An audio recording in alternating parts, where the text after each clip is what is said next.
We move on to the next motion, which is the fifth one, in the name of Murad Qureshi. Yeah. Mr. Qureshi.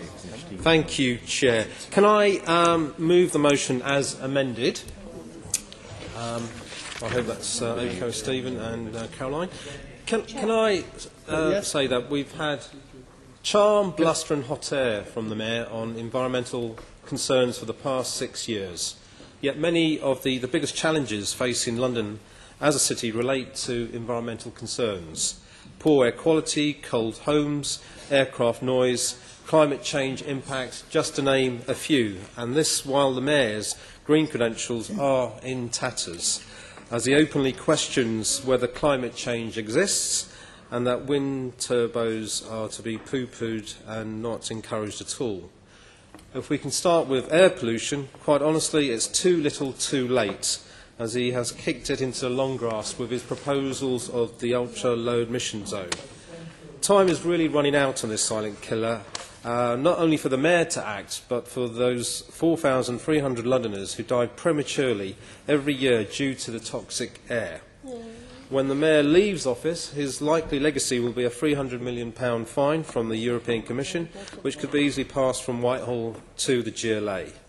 The Mayor himself has hinted that he's been too slow to tackle air pollution crisis when he went in front of the members' Environmental Audit Committee. The Mayor should have taken his own advice and had tackled this problem when he was first elected. As a result, the Mayor can't really be trusted to demonstrate that he can deliver the ultra-low emission zone.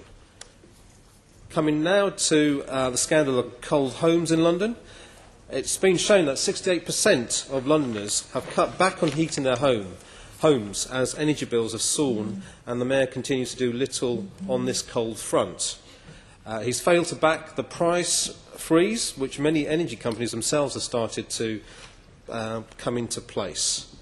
With cutting carbon, the last report that we issued under my chairmanship showed that his cutting carbon programme is something he could do a lot better, as we only gave him a 4 out of 10 rating of all the initiatives he's taken on that front.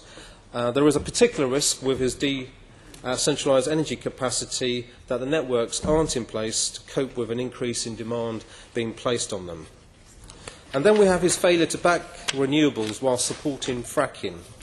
The Mayor's interventions in the energy debate have usually been ill-informed and also potentially costly to Londoners' green economy. It's been recently suggested that London's green economy in the last 5 years has grown in excess of 9,200 jobs over 133,000 that we already have, and wind power is one of the largest sectors in London in the green economy. Only recently, at the last MQT, we had the Mayor reinstating his backing for fracking to find shell gas, egged on by Tony J.R. Ewing Arbour, who clearly wants to turn the GLA.